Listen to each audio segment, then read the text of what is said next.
Hello everyone, my name is Sweety Badhalia and welcome to SB Academy classes। तो आज के इस video lecture में हम लोग डिस्कस करेंगे रिएक्शंस इन सॉल्यूशंस के बारे में। देखिए, केमिस्ट्री में हम बहुत सारे अलग अलग टाइप के केमिकल रिएक्शंस के बारे में स्टडी करते हैं। तो आज जो हमारा मेन फोकस है वो किस चीज़ पर है? हमारा मेन फोकस है रिएक्शन इन सॉल्यूशंस पर। ठीक है, तो रिएक्शन इन सॉल्यूशंस में भी हम स्पेसिफिकली क्या करने वाले हैं? यहाँ पर हम लोग स्पेसिफिकली पढ़ने वाले हैं कॉन्सेंट्रेशन के बारे में। ठीक है, तो अब कॉन्सेंट्रेशन क्या होता है? देखिए, अगर हम बात करें सॉल्यूशन की, तो सॉल्यूशन दो चीजों से मिलके बनता है। किस किस से मिलके बनता है? एक होता है सॉल्यूट और एक होता है सॉल्वेंट। ये दोनों मिलकर क्या बनाते हैं? ये दोनों मिलकर बनाते हैं सॉल्यूशन। ठीक है, अब जनरली हमारे पास क्या होता है कि कोई भी एक ऐसी चीज, जैसे हमने यहाँ पे सॉल्यूट लिया और सॉल्वेंट लिया है, तो अब यहाँ पे जनरली हम लोग क्या देखते हैं कि जो सॉल्यूट है हम उसको रेफर करते हैं, ये वर्ड जो लेसर अमाउंट में होता है। ठीक है, जिसका अमाउंट क्या होता है? कम। तो जो कम अमाउंट में होता है उसको हम क्या बोलते हैं? सॉल्यूट। और जो ज्यादा अमाउंट में होता है उसको हम क्या बोलते हैं? सॉल्वेंट।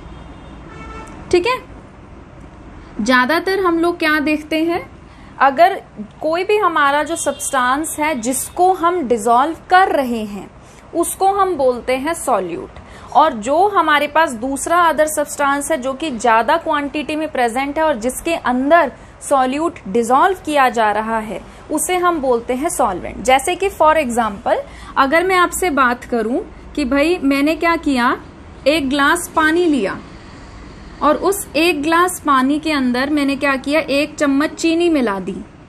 ठीक है, तो अब यहाँ पे कम अमाउंट में क्या है? शुगर। तो ये हमारा क्या हो जाएगा? ये हमारा हो जाएगा सॉल्यूट। और एक ग्लास में हमारे पास क्या है? पानी, जो कि वाटर क्या है? शुगर के कंपैरेटिवली ज्यादा अमाउंट में है। तो ये क्या हो जाएगा? हमारा सॉल्वेंट। ठीक है, और जब चीनी पानी के अंदर घुल जाएगी तो वो क्या बन जाएगा? स्वीट वाटर बन जाएगा ना, मीठा पानी बन जाएगा। तो उस शुगर वाटर जो बना है उसको हम क्या कहते हैं? उसको हम बोलते हैं सॉल्यूशन।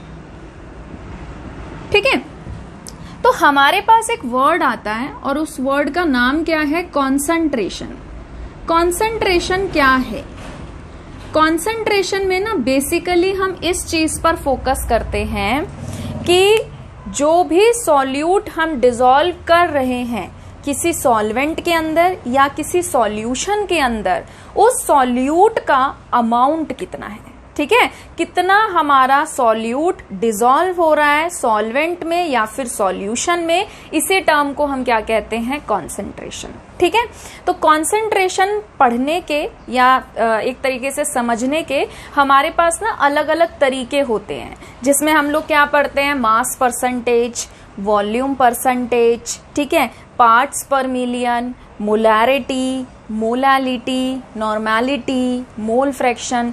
तो ये सारी चीजें क्या हैं? ये सारी चीजें अलग अलग फॉर्म है कंसंट्रेशन को पढ़ने के लिए या फिर कंसंट्रेशन को स्टडी करने के लिए। ठीक है, तो एक एक करके हम लोग स्टार्ट करते हैं। अब देखिए, कॉन्सेंट्रेशन की डेफिनेशन हम लोग क्या लिख सकते हैं? The amount of solute present in a given quantity of solvent और सॉल्यूशन, जैसा कि मैंने आपको बताया। ठीक है, चाहे आपके पास सॉल्यूशन है चाहे आपके पास सॉल्वेंट है, उसके अंदर कितना अमाउंट ऑफ सॉल्यूट आपका डिसॉल्व है उसे हम क्या कहते हैं? कॉन्सेंट्रेशन। ठीक है, अब कॉन्सेंट्रेशन को स्टडी करने के हमारे पास अलग अलग तरीके हैं, जिसमें से सबसे पहला हमारा कौन सा है? Mass percentage.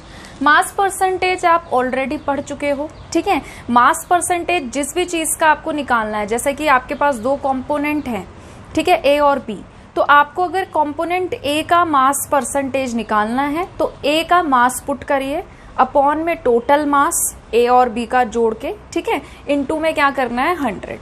तो यानी कि मास परसेंटेज हमारा क्या होता है? It is the mass of component पर 100 ग्राम ऑफ द सॉल्यूशन। अच्छा, इसको हम डिनोट करते हैं W/W से। कैसे डिनोट करते हैं? W/W। जैसे कि मान लो अगर आपको ये बोल रखा है कि भाई W/W जो है NaCl का वो 10% है, ठीक है, मतलब NaCl जो है उसका W/W 10% है, और जो NaCl आपका डिसॉल्व कर रखा है वो वाटर में कर रखा है। तो आप ये लिख सकते हो W/W of NaCl in water is equal to 10%। तो इसका मतलब क्या है कि NaCl जो है ये भी आपका किस में है, ग्राम में। W का मतलब क्या है, वेट, मास, ठीक है, और एन वाटर जो है वो भी क्या है आपका ग्राम में। तो आपका क्या पता है टोटल कितना होता है, टोटल हमारा सॉल्यूशन होता है 100 ग्राम, ठीक है। तो आप इसको ऐसे कह सकते हैं कि उस 100 ग्राम में से अगर 10% NaCl का है, मतलब कि 10 ग्राम अगर आपका क्या है NaCl है, तो बाकी का जो 90 ग्राम है वो किसका है, वाटर का, ठीक है। तो अगर आप इसको सॉल्यूट और सॉल्वेंट के नजरिए से देख रहे हैं तो आप ये कह सकते हैं कि 10 ग्राम NaCl है और 90 ग्राम आपका वाटर है। अगर आप NaCl को सॉल्यूशन में देखना चाहते हैं तो आप उसको कैसे बोल सकते हैं कि भाई जो हमारा 100 ग्राम सॉल्यूशन है, उस सॉल्यूशन के अंदर जो मेरा NaCl है वो कितना है, 10 ग्राम है, ठीक है। तो सॉल्यूट सॉल्वेंट के तरीके से भी आप देख सकते हो और सॉल्यूट इन ओवरऑल सॉल्यूशन के तौर पे भी आप देख सकते हो, ठीक है। तो फॉर्मूला इसका क्या होता है, mass percentage is equal to given mass upon में टोटल मास इनटू में 100, ठीक है।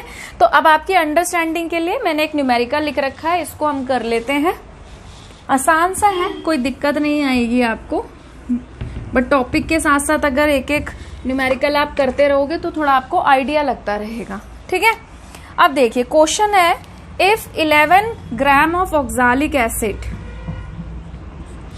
Are dissolved in 500 ml of solution. आपको सॉल्यूशन का वॉल्यूम दे रखा है इतना है और कह रहे डेंसिटी इतनी है। हमेशा आपको ध्यान रखना है, बहुत सारे बच्चे ना इस चीज में गड़बड़ करते हैं। क्या करते हैं, डेंसिटी दे रखा है और क्या देखेंगे कि भाई वॉल्यूम देखेंगे और फिर उसके बाद मास निकाल लेते हैं। जब मन करता है उस मास को सॉल्यूशन के तरह यूज कर लेते हैं, जब मन करता है उस मास को वो सॉल्वेंट के तौर पे यूज कर लेते हैं। तो ऐसा आपको नहीं करना है, ठीक है। आपको जो डेंसिटी दी जाती है वो ज्यादातर सॉल्यूशन की दी जाती है। अगर वो सॉल्वेंट की दी गई है मेंशन की जाएगी, बट अगर नहीं मेंशन की गई है तो आप समझ जाइए कि वो डेंसिटी आपको सॉल्यूशन की दे रखी है, सॉल्वेंट की नहीं दे रखी है, ठीक है। तो इन्होंने आपको सॉल्यूट दे रखा है और इन्होंने आपको सॉल्यूशन दे रखा है। इन्होंने कहा है कि मास परसेंटेज निकालो ऑक्सैलिक एसिड का। तो आप देखिए सबसे पहले आपको वॉल्यूम दे रखा है सॉल्यूशन का और डेंसिटी दे रखी है। आपको क्या पता है डेंसिटी क्या होता है, अब देखो डेंसिटी ये सॉल्यूशन की है, ठीक है। तो यानी कि जो मास आएगा वो भी किसका आएगा, सॉल्यूशन का आएगा, ठीक है। वॉल्यूम भी किसकी, सॉल्यूशन की। सब कुछ सॉल्यूशन का ही चल रहा है यहाँ पे, सॉल्वेंट का कुछ नहीं है, ठीक है। मैंने देखा है बहुत सारे बच्चे इधर गड़बड़ करते हैं। ओके, अब डेंसिटी आपको कितनी दे रखी है, 1.1 इज इक्वल टू मास आपको निकालना है सॉल्यूशन का, ठीक है, अपॉन में वॉल्यूम कितना दे रखा है, 500 ml दे रखा है। आप क्या करिए, मास को यही रहने दो, इसको वहां पे जाके मल्टीप्लाई कर दो तो आपका सॉल्यूशन का मास आ जाएगा 1.1 इंटू 500। 11 को 5 से मल्टीप्लाई करते हैं 55 आता है और 2 0। अब यहाँ पे एक मतलब डिजिट के एक डिजिट से पहले पॉइंट है तो यहाँ पे आ गया, तो आपका जो आंसर है वो कितना आ गया, 550 ग्राम। तो ये आपका मास जो है वो सॉल्यूशन का है, मतलब कि आपका टोटल मास आ गया है, ठीक है। अब हम क्या करेंगे, हमें क्या निकालना है, मास परसेंटेज। तो मास परसेंटेज के लिए ऑक्सैलिक एसिड का ही निकालना है, mass percentage of oxalic acid. तो ऑक्सैलिक एसिड का ही गिवन मास पुट करेंगे, कितना है 11 अपॉन में टोटल मास कितना आया हमारा 550 इंटू में 100। एक 0 से एक 0 आपकी कट गई, 11 ने इसको कट कर दिया 5 पे और ये कट हो गया 2 पे। तो आपका जो आंसर है वो कितना आ गया, 2%, ठीक है। इजी था और मास परसेंटेज हमने ऑलरेडी भी पहले कर रखा है, आपको वैसे भी पता होगा। जैसे आप नंबर्स का परसेंटेज निकालते, मार्क्स का परसेंटेज निकालते, सिमिलरली मास परसेंटेज भी वैसे ही निकलता है, ठीक है। अब जैसे हम मास परसेंटेज पढ़ते हैं, सिमिलरली हम लोग वॉल्यूम परसेंटेज पढ़ते हैं। तो फॉर्मूला बिल्कुल सेम है, बस जैसे अब मान लीजिए कोई ऐसी चीज है जिसका हमें मास की बजाय वॉल्यूम दे रखा है तो उसको वॉल्यूम परसेंटेज निकालना है, किसी का मास दे रखा है तो उसका आप मास परसेंटेज निकालोगे। ठीक है, तो वॉल्यूम परसेंटेज क्या है? It is the volume of the component पर 100 parts by volume of the solution. जैसे कि आपके पास दो कंपोनेंट हैं ए और बी, और दोनों के दोनों क्या है? लिक्विड्स हैं।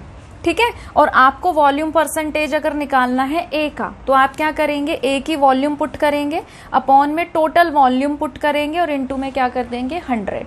जैसे हम मास परसेंटेज को कैसे डिनोट करते थे? W बाई W से, सिमिलरली वॉल्यूम परसेंटेज को हम कैसे डिनोट करते हैं? V by V। ठीक है, तो कई बार क्या होता है, हमें वर्ड मेंशन नहीं किया होता, हमें सिंबल मेंशन किए होते हैं, तो आपको सिंबल देख के पता होना चाहिए कि ये किसका सिंबल है।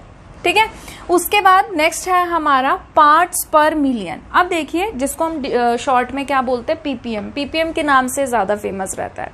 अब देखिए क्या है कि जैसे अगर हम बात करें किसी भी लार्ज क्वांटिटी की, कि हमारे पास कोई ऐसी चीज है जिसका अमाउंट बहुत ज्यादा है, और उसके अंदर कोई मतलब सॉल्यूशन, सपोज अगर हमारे पास कोई सॉल्यूशन है जो बहुत ही लार्ज क्वांटिटी में है, और उसके अंदर जो सॉल्यूट है वो बहुत ही माइन्यूट क्वांटिटी में, मतलब इवन आप लगा लो ट्रेसेस में है, तो जब हम ऐसी कोई कंडीशन या ऐसी कोई सिचुएशन में फंसे होते हैं, तब हम मास परसेंटेज नहीं निकालते, तब हम पीपीएम निकालते हैं। ठीक है, अब देखो, जैसे कि मान लो आपके पास समुंदर का पानी है, और समुंदर के पानी में आप कोई ऐसे सब्सटेंस का कंसंट्रेशन निकाल रहे हो जो बहुत छोटा है, तो वहां पे आप क्या यूज करोगे? पीपीएम।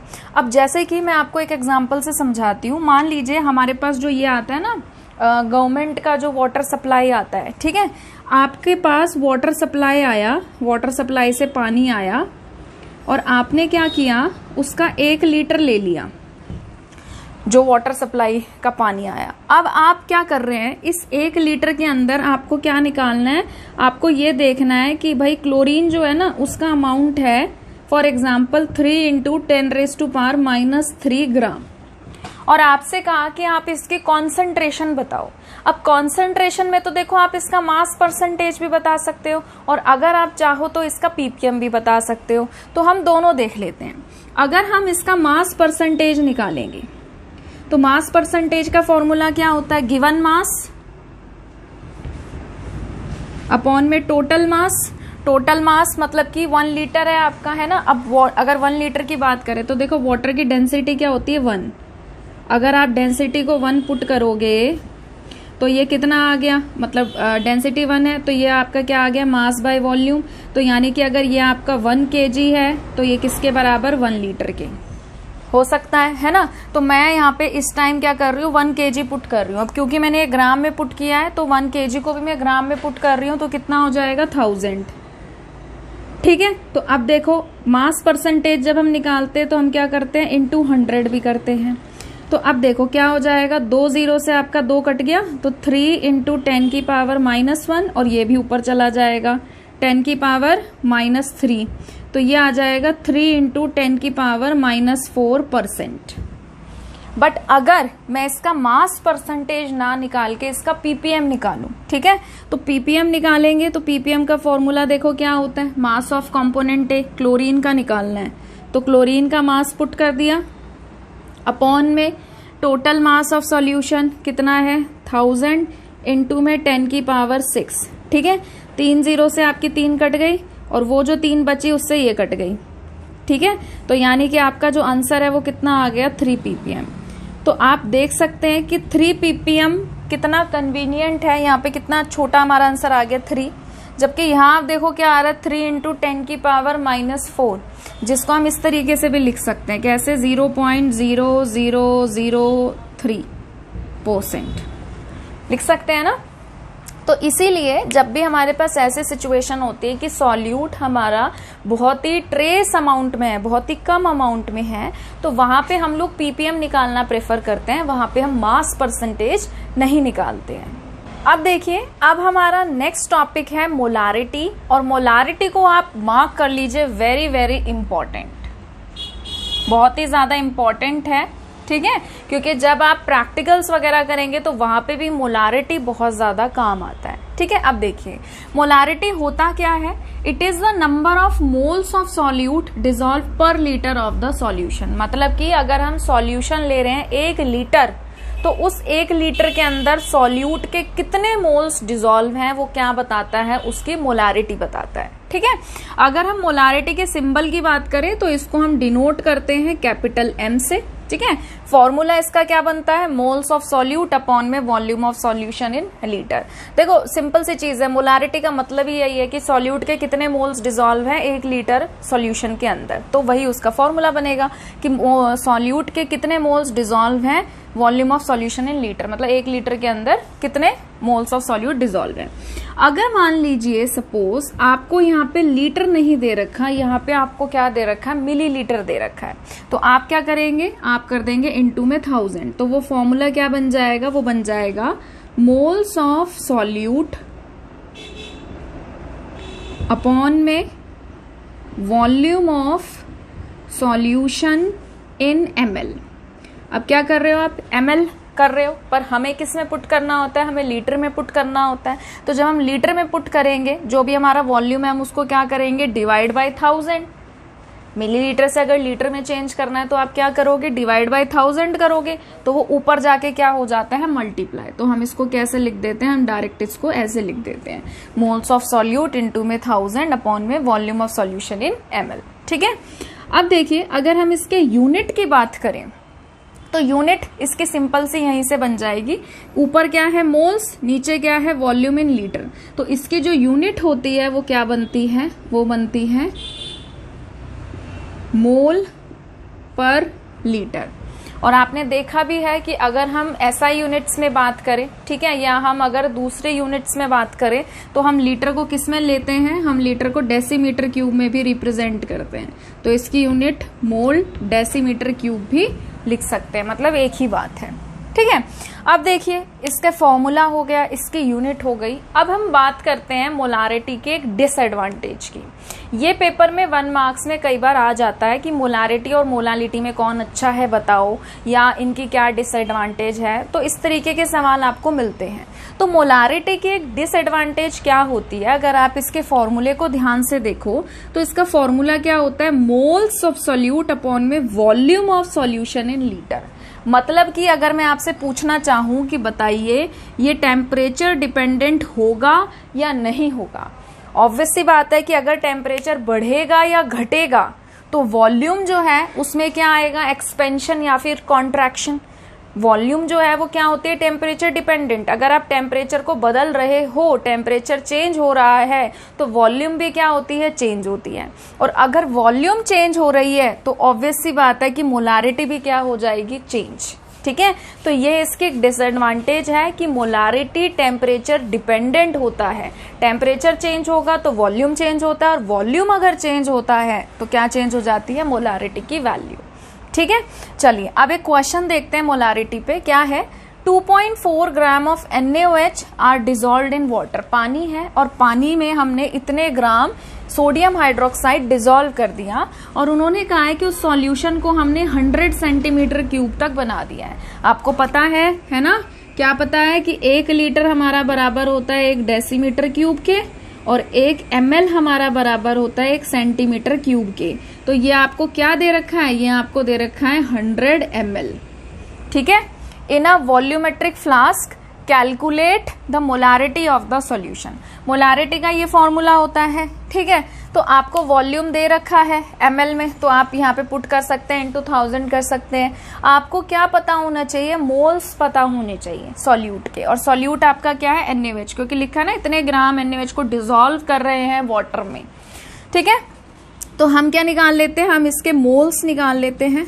तो मोल्स निकालने का आपको फॉर्मूला पता ही है, मोल्स ऑफ NaOH जब हम निकालेंगे तो फॉर्मूला क्या होगा, गिवन मास ग्राम में, है ना, अपॉन में उसका मोलर मास।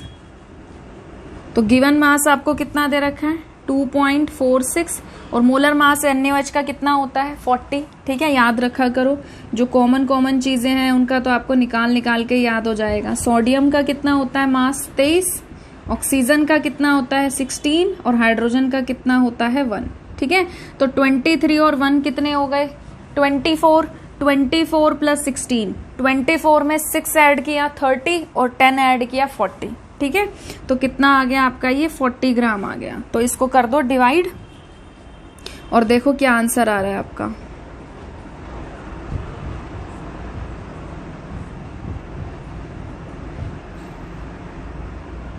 तो इसको ना ऐसे कर लेते हैं 123 डिवाइडेड बाई 2 इंटू में 1000, ठीक है। तो इसको 123 को 2 से डिवाइड करके देख लो और फिर उसके बाद डिवाइड बाई 1000 कर देना, तो आसान हो जाएगी कैलकुलेशन।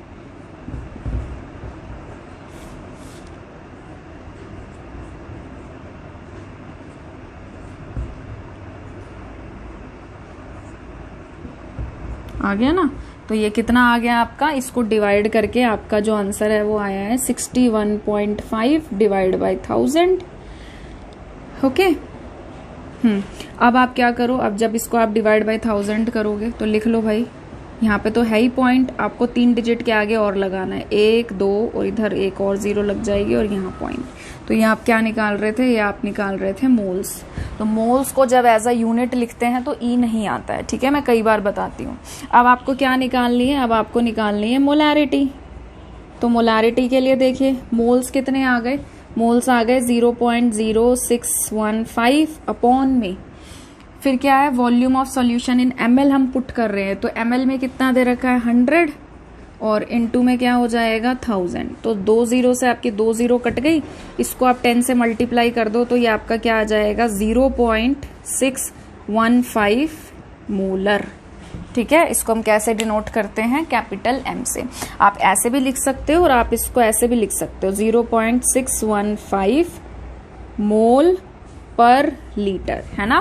क्योंकि हमने जो ml में पुट किया था वॉल्यूम, उसको हमने डिवाइड बाय 1000 किया था, जो ऊपर चला गया था, तो आपकी जो वॉल्यूम है वो लीटर में ही आएगी, लीटर में चेंज हो गई थी, तो यूनिट आपकी क्या हो जाएगी? मोल पर लीटर।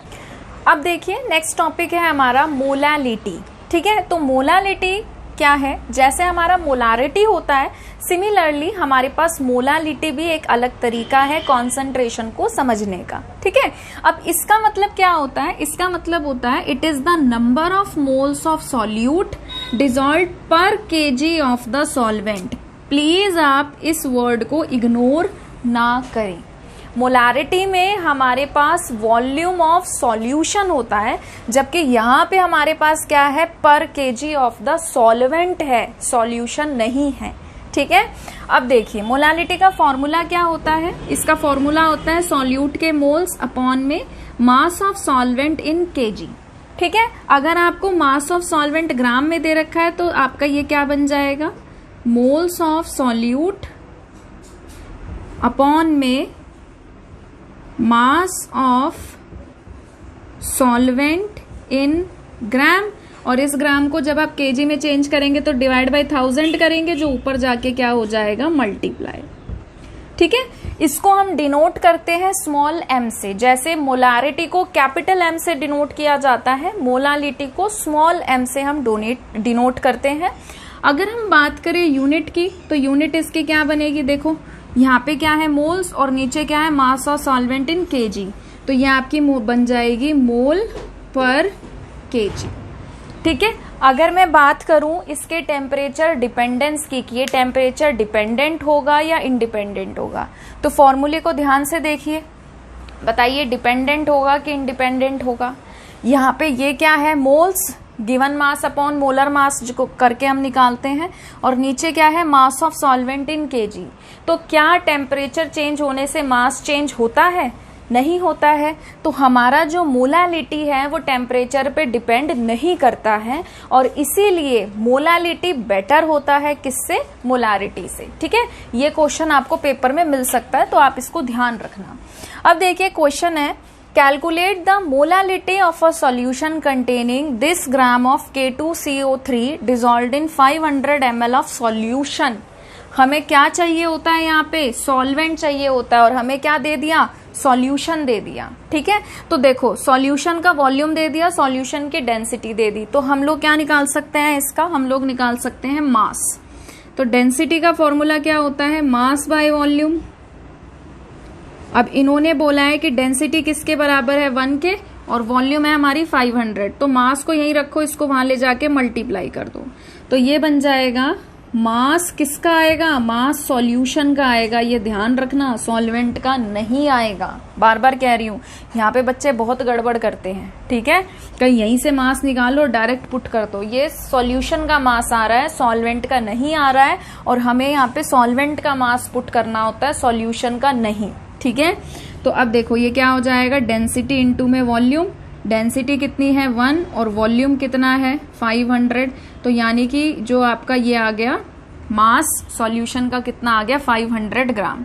अब मैंने आपको क्या बताया था कि सॉल्यूट और सॉल्वेंट दोनों मिलके क्या बनाते हैं, दोनों मिलके बनाते हैं सॉल्यूशन, ठीक है। अब आपको सॉल्यूट क्या दे रखा है, पोटेशियम कार्बोनेट, जिसका मास कितना है 20.7 ग्राम। सॉल्वेंट हमें निकालना है और सॉल्यूशन का हमने निकाल लिया, मास कितना है 500, है ना। तो अगर आप 500 जो कि सॉल्यूशन का मास है उसमें से अगर आप सॉल्यूट के मास को माइनस कर दो तो आपके पास क्या आ जाएगा, मास ऑफ सॉल्वेंट, ठीक है। तो हम इसको कैसे लिख सकते हैं, मास ऑफ सॉल्वेंट कितना आ जाएगा हमारे पास 500 माइनस 20.7, ठीक है, निकाल लीजिए।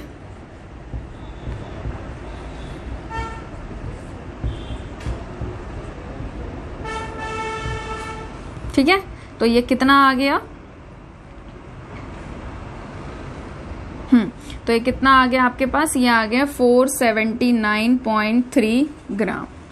अब आपका मास ऑफ सॉल्वेंट आया है, इसको हम पुट करेंगे मोलालिटी के फॉर्मूले में, ठीक है। अब देखो मोलालिटी का फॉर्मूला क्या होता है, इसको मैं लिख देती हूँ, small m is equal two moles of solute. अब आपको मोल्स भी निकालने हैं, ठीक है, तो मोल्स निकाल लेते हैं पहले। मोल्स का फॉर्मूला क्या होता है, गिवन मास अपॉन में मोलर मास, ठीक है। अब ये आपको सॉल्यूट का निकालना है और सॉल्यूट क्या है हमारे पास K2CO3, तो गिवन मास कितना दे रखा है 20.7 और मोलर मास आपको इसका निकालना पड़ेगा, तो मोलर मास निकालो भाई, molar mass of K2CO3। Potassium का कितना मास होता है 39, इनटू में कितने हैं यहाँ पे 2, कार्बन का 12 और ऑक्सीजन का होता है 16, इनटू यहाँ पे कितना हो गया 3, है ना। तो इसको करो मल्टीप्लाई जल्दी जल्दी और निकालो। मेरा मत देखते रहिए, आप खुद सॉल्व करिए कि भाई, और फिर क्रॉस चेक करिए कि मैंने कहीं गलती तो नहीं कर दी है। 13, तो ये आ गया आपका मोलर मास 138। इसको जब आप सॉल्व करोगे तो कितना आएगा 138, ठीक है। अब जल्दी से 20.7 डिवाइडेड बाय 138 करके देखो, 0 पॉइंट में कुछ आंसर आएगा, पॉइंट हटाया, ये हो गया 10 आ गया, 138 से डिवाइड करो 207 को, तो 2 पे तो जाएगा नहीं, पहले 1 पे ही जाएगा। 138 9 से 3 गए 6, 69, फिर उसके बाद 0, 38 5 5 40 5 से 15 9,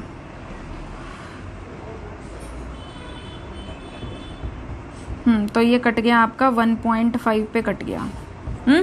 तो जब आप इसको डिवाइड करोगे, सॉल्व करोगे, तो आपका आंसर आएगा 1.5 डिवाइडेड बाय 10, तो ये कितना आ गया 0.15। क्या निकाले आपने, मोल निकाले।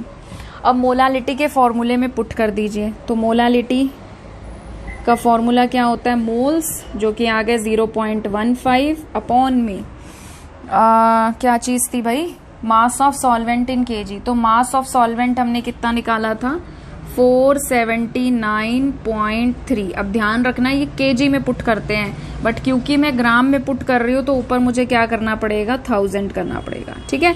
तो आप इसको सॉल्व करिए और सॉल्व करके देखिए कि आपका आंसर जो है वो क्या आ रहा है। तो जब आप इसको सॉल्व करेंगे तो इसका आंसर आएगा 0.313 मोलल। इसको हम क्या बोलते हैं 0.313 मोलल, ठीक है। अच्छा, एक चीज और मैं आपको बता देती हूँ, जो कैपिटल एम होता है इसको हम बोलते हैं मोलर, क्या बोलते हैं इसको? मोलर। और जो स्मॉल m होता है इसको हम क्या बोलते हैं? मोलल। ठीक है, तो ये भी आप ध्यान रखना कि जब आप कोई आंसर बता रहे हो, जैसे 20 पॉइंट कैपिटल 20 m है, कैपिटल M है, तो आप बोलोगे 20 मोलर, और अगर छोटा m है तो आप क्या बोलोगे? 20 मोलल।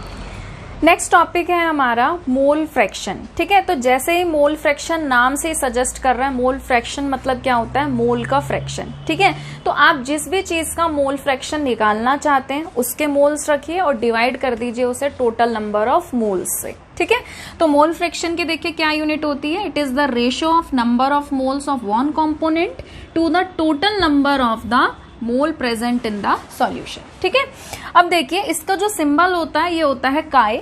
ठीक है, ये एक ग्रीक लेटर है, जैसे कि अल्फा बीटा होते हैं, सिमिलरली ये एक्स की तरह दिखाई देता है, जिसको हम वो क्या बोलते हैं? काई। ठीक है, CHI, क्या बोलते हैं हम इसको? काई। अच्छा, अगर मान लीजिए सपोज मुझे निकालना है मोल फ्रैक्शन किसका? A का। ठीक है, A का, या आप ऐसे लिख सकते हैं कि सपोज अगर मुझे मोल फ्रैक्शन निकालना है सॉल्यूट का, तो उसका फॉर्मूला क्या बनेगा? उसका फॉर्मूला बनेगा मोल्स ऑफ सॉल्यूट अपॉन में टोटल मोल्स ऑफ सॉल्यूशन। तो हम कैसे लिख सकते हैं उसको? मोल्स ऑफ सॉल्यूट प्लस में मोल ऑफ सॉल्वेंट। ठीक है, तो जब हम सॉल्यूट के मोल्स को टोटल मोल्स से डिवाइड कर देंगे तो हमारे पास क्या आ जाएगा? मोल फ्रैक्शन आ जाएगा किसका? सॉल्यूट का। सिमिलरली अगर मुझे क्या निकालना है? मोल फ्रैक्शन निकालना है सॉल्वेंट का, तो मैं उसको कैसे लिख सकती हूं? सॉल्वेंट के मोल्स अपॉन में टोटल मोल्स।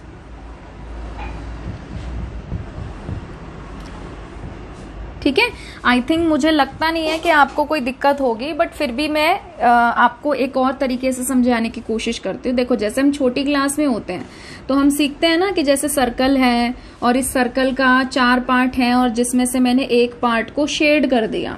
अगर मैं आपसे पूछूं कि बच्चों बताओ शेडेड रीजन का फ्रैक्शन क्या है, तो आप ये देखोगे कि कौन सा, कितने पार्ट हमारे शेडेड हैं? 1, और अपॉन में टोटल कितने पार्ट थे? 4। समझ रहे हो? अगर मान लो मैं तुमसे पूछूं कि बताओ अनशेडेड रीजन का फ्रैक्शन क्या है, तो अनशेडेड रीजन कितने हैं? 3, और टोटल रीजन हमारे कितने हैं? 4। ठीक है, तो इसको भी हम क्या ही कहते हैं? फ्रैक्शन ही कहते हैं। सिमिलरली जब हमें मोल का फ्रैक्शन निकालना है तो हम मोल्स अपॉन में मोल्स ही करेंगे। अब जिसका भी आपको फ्रैक्शन निकालना है, अब जैसे मान लीजिए आपको सॉल्यूट का फ्रैक्शन निकालना है तो सॉल्यूट के मोल्स अपॉन टोटल मोल्स करोगे ना। सिमिलरली अगर आपको मोल फ्रैक्शन सॉल्वेंट का निकालना है तो आप क्या करोगे? सॉल्वेंट के मोल्स अपॉन में टोटल मोल्स। ये बात क्लियर है?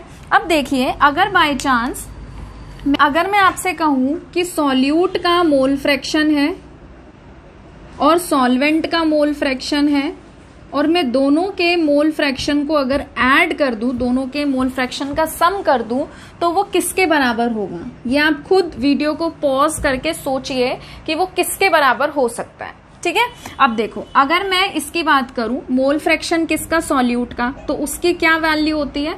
उसकी वैल्यू होती है हमारे पास मोल्स ऑफ सॉल्यूट अपॉन में टोटल मोल्स। सिमिलरली अगर मैं सॉल्वेंट के मोल फ्रैक्शन का पूछूं तो उसकी क्या वैल्यू होती है? सॉल्वेंट के मोल्स अपॉन में टोटल मोल्स। ठीक है, तो डिनोमिनेटर पार्ट तो सेम है। अगर आप इसका एलसीएम लोगे तो क्या आ जाएगा? मोल्स ऑफ सॉल्यूट अपॉन में मोल्स ऑफ सॉल्वेंट, और ऊपर क्या आ जाएगा आपका? Moles of solute. जब एलसीएम लोगे तो सॉल्यूट से सॉल्यूट कट जाएगा, सॉल्वेंट आएगा। सिमिलरली यहां से आपका जो है वो सॉल्वेंट से सॉल्वेंट कट जाएगा। समझ रहे हो ना? सॉल्यूट आ जाएगा। तो जब आप इसको एलसीएम लेंगे तो आपकी ये क्वांटिटी आ जाएगी, ये वैल्यू आ जाएगी, और जब आप इसको एक दूसरे से काटेंगे तो ये किसके बराबर आएगा? 1 के। ठीक है, तो आपको हमेशा याद रखना है कि सॉल्यूट और सॉल्वेंट का मोल फ्रैक्शन का सम किसके बराबर होता है? हमेशा 1 के बराबर होता है। तो जब आप क्वेश्चन करेंगे, अब मोल फ्रैक्शन वाला जो क्वेश्चंस होते हैं ना काफी ज्यादा टाइम कंज्यूमिंग होते हैं, क्योंकि आपको बहुत ज्यादा डिवाइड कर करके देखना पड़ता है। तो आपको क्या करना है, आपको पागलों की तरह दोनों के नहीं निकालने हैं, आप किसी भी एक का मोल फ्रैक्शन निकाल लो और दूसरे का क्या करो, उसमें दूसरे का निकालने के लिए 1 में से माइनस कर दो। ठीक है, तो इस रिलेशन को यूज अगर आप करो तो आप इसको जैसे मान लो सपोज अगर आपको मोल फ्रैक्शन निकालना है सॉल्यूट का और आपको सॉल्वेंट का पता है, तो आप क्या कर सकते हो, 1 माइनस में mole fraction of solvent. Similarly अगर आपको सॉल्वेंट का निकालना है और आपको सॉल्यूट का पता है, तो आप क्या कर सकते हो, 1 माइनस में मोल फ्रैक्शन ऑफ सॉल्यूट। ठीक है, इतनी बात क्लियर है। अगर मैं आपसे पूछूं कि बताइए मोल फ्रैक्शन टेम्परेचर डिपेंडेंट होगा कि इंडिपेंडेंट होगा, तो देखो मोल्स फ्रैक्शंस में हम किसको स्टडी कर रहे हैं, मोल्स को। और मोल्स का फॉर्मूला क्या होता है, गिवन मास अपॉन में मोलर मास या फिर एटॉमिक मास। ठीक है, तो मास तो टेम्परेचर पे डिपेंड करता ही नहीं, तो मोल फ्रैक्शन भी टेम्परेचर पे डिपेंड नहीं करेगा। ठीक है, अब एक क्वेश्चन देखिए, एक क्वेश्चन आप ही को करना है, बस मैंने आपके प्रैक्टिस के लिए क्वेश्चन लिखा है। तो देखिए क्या लिखा है, a solution is prepared by adding 60 gram of methyl alcohol to 120 gram of water. दो चीजें दे दी, मिथाइल अल्कोहल दे दिया और वाटर दे दिया, और इन्होंने कहा है कि calculate the mole fraction of each, मतलब कि आपको मिथाइल अल्कोहल का भी मोल फ्रैक्शन निकालना है और वाटर का भी मोल फ्रैक्शन निकालना है। ठीक है, तो अब देखिए मोल फ्रैक्शन का हमारे पास फॉर्मूला क्या होता है। अगर आप सपोज मिथाइल अल्कोहल का मोल फ्रैक्शन निकालेंगे तो मिथाइल अल्कोहल के सॉल्यूट अपॉन में टोटल मिथाइल अल्कोहल के मोल्स अपॉन में टोटल मोल्स। तो मोल्स तो आपको दोनों के निकालने ही पड़ेंगे। मोल फ्रैक्शन आप किसी भी एक का निकाल के फिर उसको 1 में से माइनस करके दूसरे का रिपोर्ट कर सकते हो। ठीक है, तो देखो मोल्स निकालते हैं। अगर मैं मोल्स की बात करूं, मोल्स ऑफ मिथाइल अल्कोहल क्या फॉर्मूला होता है, CH3OH। ठीक है, तो इसका फॉर्मूला क्या होगा, गिवन मास अपॉन में मोलर मास। ठीक है, और गिवन मास कितना है, गिवन मास है 60 ग्राम। मोलर मास आप इसका निकाल लो, तो CH3OH का जब आप निकालोगे, ऊपर निकाल लेते हैं, CH3OH का जब आप निकालोगे तो देखो क्या आएगा, कार्बन का कितना होता है 12, हाइड्रोजन का होता है 1 और यहाँ पे 3 और 1 4 है, प्लस में ऑक्सीजन का कितना होता है 16। तो 16 और 4 कितने हो गए 20, 20 और 12 आपके कितने हो गए 32। तो ये आ गया 60 डिवाइड बाय 30। इसको करके देख लेना, मोल्स आ जाएंगे। सिमिलरली फिर आपके क्या आ जाएंगे, आप निकाल सकते हो मोल्स ऑफ वाटर। तो वाटर का आपको कितना मास दे रखा है 120, और वाटर का मोलर मास कितना होता है 18, है ना। वाटर का मैंने कई बार कहा भी है, आप याद रखा करो। हाइड्रोजन का 1 होता है, यहाँ पे 2 हाइड्रोजन है तो 2, और ऑक्सीजन का 16, तो कितना हो गया 18। तो इसको भी आप डिवाइड करके क्या निकाल सकते हो, मोल्स। ठीक है, मोल्स आपके आ गए हैं। अब आप क्या करो, सॉल्यूट का, जैसे कि अगर आपको मिथाइल अल्कोहल का मोल फ्रैक्शन निकालना है तो आप यहाँ पे इसके मोल्स पुट कर दो सॉल्व करके, और इसके मोल्स पुट कर दो, तो आपके पास मोल फ्रैक्शन जो है वो आ जाएगा। ठीक है, तो जब आप मोल फ्रैक्शन निकालेंगे अल्कोहल का, तो इसका जो आपका मोल फ्रैक्शन आएगा वो 0.220 आएगा, और जब आप मोल फ्रैक्शन निकालेंगे वाटर का तो उसका आंसर आपका 0.780 आएगा। क्योंकि ये फ्रैक्शन है तो यूनिट तो इसकी कोई होती है नहीं। ठीक है, और दूसरी चीज का आपको ध्यान रखना है कि जब भी आप मोल फ्रैक्शन निकालो ना, तो अप टू 3 सिग्निफिकेंट फिगर्स तक जरूर आंसर को रिपोर्ट करो। ठीक है, तो इसको आप कर ही लोगे। नेक्स्ट टॉपिक है हमारा नॉर्मेलिटी, जो कि काफी ज्यादा इंपॉर्टेंट रहता है। ठीक है, तो चलिए देखते हैं नॉर्मेलिटी क्या है।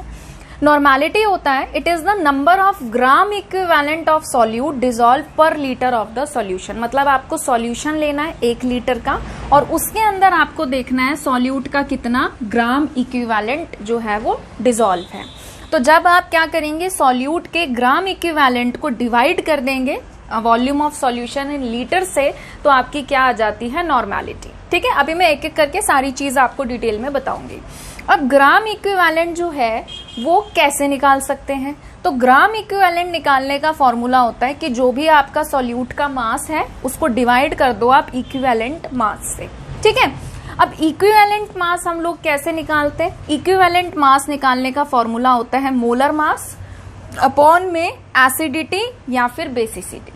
ठीक है, एसिडिटी या बेसिसिटी की जगह कई लोग इधर वैलेंसी फैक्टर भी लिख देते हैं। क्या लिख देते हैं यहाँ पर? Valency factor. अब देखो ऐसा हो क्या रहा है, या हमें ग्राम इक्विवेलेंट की यहाँ पे जरूरत क्यों पड़ रही है? अभी तक तो आप देखते आ रहे थे कि भाई हम हमेशा सॉल्यूट के मोल्स पुट कर रहे थे, बट अगर आप देखो तो अब हमने यहाँ पे मोल्स ना पुट करके नॉर्मेलिटी में क्या चीज पुट करी है? Gram equivalent. तो इसको हम क्यों यूज कर रहे हैं उसको समझते हैं। देखिए, जैसे कि फॉर एग्जाम्पल आपके पास रिएक्शन है एसिड बेस में, सिंपल से रिएक्शन ले रही हूं। जैसे कि आपके पास रिएक्शन है HCl प्लस में NaOH, ठीक है, ये एसिड है, ये बेस है, इन्होंने रिएक्ट किया और क्या बना दिया? Salt plus water, NaCl plus water, ठीक है। तो अगर आप इस रिएक्शन को ध्यान से देखो तो इस रिएक्शन में आपको कोई भी दिक्कत नहीं आ रही है। क्यों दिक्कत नहीं आ रही है? क्योंकि यहाँ पे HCl का भी 1 मोल यूज हो रहा है और NaOH का भी यहाँ पे 1 मोल यूज हो रहा है। बट अगर मैं इस एसिड को रिप्लेस कर दूं H2SO4 से, और सिमिलरली मैं इसकी रिएक्शन बेस के साथ करा रही हूं, अब क्या बनाएगा? ये बनाएगा Na2SO4 और क्या बनाएगा? वाटर बनाएगा। अब अगर आप ध्यान से देखो, जैसे ऊपर वाली रिएक्शन तो आपकी बैलेंस्ड थी, बट क्या ये वाली रिएक्शन आपकी बैलेंस्ड है? आप इसको ध्यान से देखो, यहाँ पे हाइड्रोजन कितने हैं? 2 और 1 3, यहाँ पे कितने हैं? 2, ठीक है। सोडियम यहाँ पे कितना है? 1, यहाँ पे कितने हैं? 2। तो इन शॉर्ट मैं आपको क्या बताना चाह रही हूँ कि ये रिएक्शन बैलेंस नहीं है। अब हमें इसको बैलेंस करना पड़ेगा एक्चुअल में समझने के लिए कि भाई 2 रिएक्टेंट जो है तो उन 2 रिएक्टेंट के एक्चुअल में कितने मोल्स रिएक्ट करके प्रोडक्ट बना रहे हैं। तो इसको बैलेंस करते हैं। यहाँ पे सोडियम 2 था तो मैंने इसको 2 से कर दिया। अब देखो हाइड्रोजन यहाँ पे भी 2 है और हाइड्रोजन यहाँ पे भी 2 है, तो इसको 2 से मल्टीप्लाई कर दिया, ठीक है। तो ये आपके रिएक्शन जो है ये बैलेंस हो गई। बट अगर हमने इस रिएक्शन को बैलेंस नहीं किया होता तो क्या बिना बैलेंस किए हम देख के बता सकते थे कि भाई H2SO4 का एक्चुअल में कितना मोल लग रहा है और NaOH का एक्चुअल में कितना मोल लग रहा है? बैलेंस करने के बाद हमें ये चीज पता चली कि भाई इसका 1 मोल लग रहा है और इसका 2 मोल लग रहा है, ठीक है। सिमिलरली अगर मैं और बात करूं, जैसे नाइट्रोजन है और हाइड्रोजन है, ये रिएक्ट करके क्या बनाते हैं? अमोनिया। जब हम इस रिएक्शन को देखें तो क्या ये रिएक्शन बैलेंस है? ये रिएक्शन बैलेंस नहीं है। इसको बैलेंस करो। तो अब बैलेंस करने के बाद आपको पता चल रहा है, क्या पता चल रहा है कि भाई इस रिएक्शन में नाइट्रोजन का 1 मोल लग रहा है और हाइड्रोजन के 3 मोल लग रहे हैं।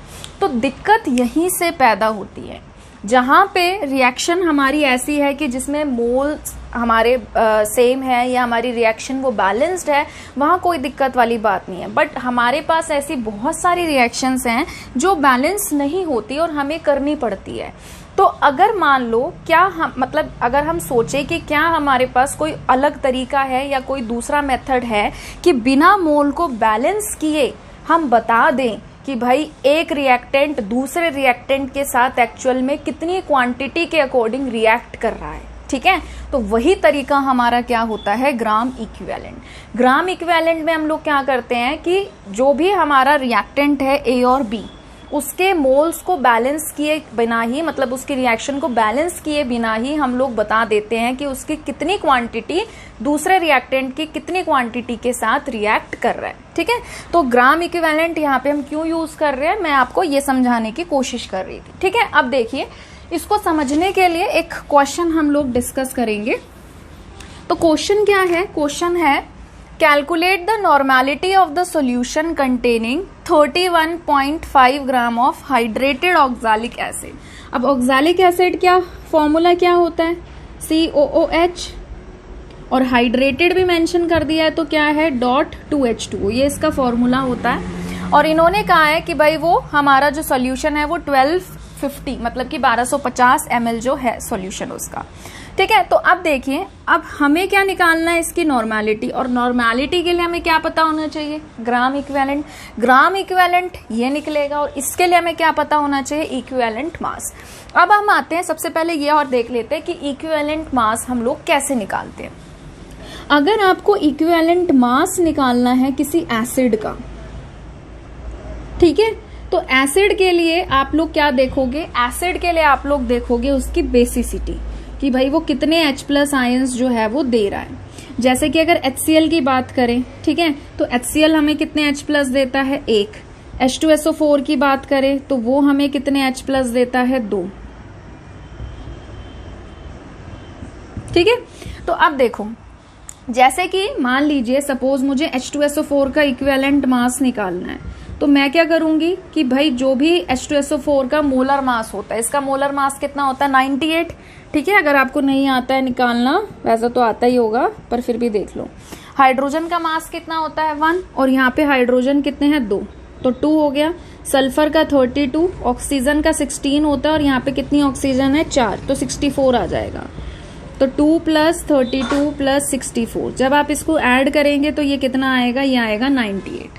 तो 98 को मोलर मास को अगर आप डिवाइड कर दो उसके n फैक्टर से, या आप उसके बेसिसिटी से उसको अगर डिवाइड कर दो, तो वो कितने H+ देता है, 2 देता है। तो हमने इसको डिवाइड कर दिया 2 से, तो इसका जो आंसर है वो कितना आ गया, आंसर आ गया आपका 49। ठीक है, तो इस तरीके से आप इक्विवेलेंट मास निकाल सकते हो। बेसिसिटी के लिए आप क्या करोगे, उसकी एसिडिटी देखोगे कि भाई वो कितने OH- जो है वो दे रहा है। ठीक है, तो इस तरीके से हम इक्विवेलेंट मास निकाल सकते हैं। अब हमें फिलहाल इस सवाल में किसके इक्विवेलेंट मास को निकालना है, हमें निकालना है ऑक्सालिक एसिड के लिए। ठीक है, अब ऑक्सालिक एसिड देखो कैसे टूटता है। ऑक्सालिक एसिड डिसोसिएट होकर देता है 2H+, और क्या बनाता है, ऑक्सालेट आयन। ठीक है, तो ऑक्सालिक एसिड का क्या निकालेंगे, मोलर मास, तो इसका मोलर मास निकाल लो। कार्बन का कितना होता है, 12 × 2 24, हाइड्रोजन का 2, प्लस में ऑक्सीजन का 16 होता है, और यहाँ पे 4 है 64, तो कितना आ गया, 24 + 2 + 64, करिए कितना हो गया, 90। ठीक है, अब मैंने यहाँ पे इस टाइम सिर्फ किसका लिया, ऑक्सालिक एसिड का, बट क्वेश्चन में हमें कैसे दे रखा है, हाइड्रेटेड ऑक्सालिक एसिड।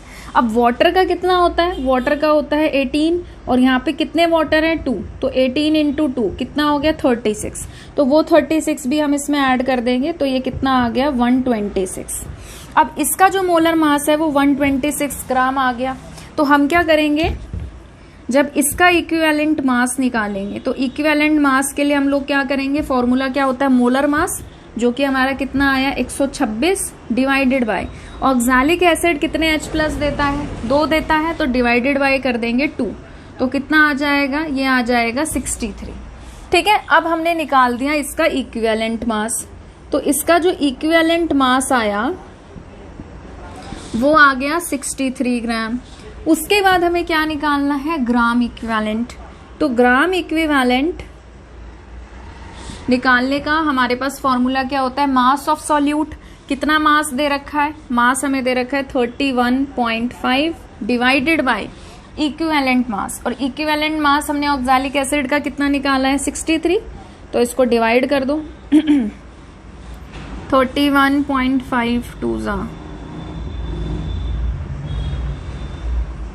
ठीक है, तो ये किस पे कट रहा है, ये 2 पे कट रहा है, तो 1/2 आ गया। तो 1/2 का मतलब क्या है कि 0.5 जो है वो क्या आ गए, ग्राम इक्विवेलेंट। अब इस ग्राम इक्विवेलेंट को जो आपने निकाला है वो आप यहाँ पे पुट कर दो, तो क्या आ जाएगी इसकी नॉर्मेलिटी। तो नॉर्मेलिटी के लिए हमारे पास नंबर ऑफ ग्राम इक्विवेलेंट आ गए 0.5 अपॉन में, ठीक है, volume of solution in litre हम पुट करते हैं, पर हमें यहाँ पे वॉल्यूम जो है वो किस में दे रखी है, ml में, तो ऊपर क्या हो जाएगा, इनटू में 1000। ठीक है, इसको सॉल्व कर लीजिए।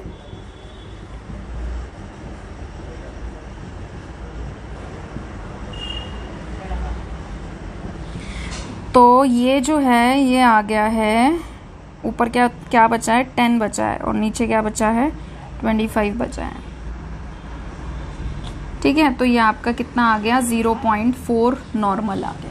ठीक है, तो इसकी जो यूनिट है वो हमारे पास क्या होती है, कैपिटल N, जिसको हम बोलते हैं नॉर्मल। ठीक है, अगर आप नॉर्मल नहीं लिखना चाहते तो देखो इसकी एक यूनिट और क्या बन जाती है, हमारे पास ग्राम इक्विवेलेंट है ऊपर और नीचे क्या, लीटर, तो हम उसको लिख सकते हैं ग्राम इक्विवेलेंट लीटर इनवर्स।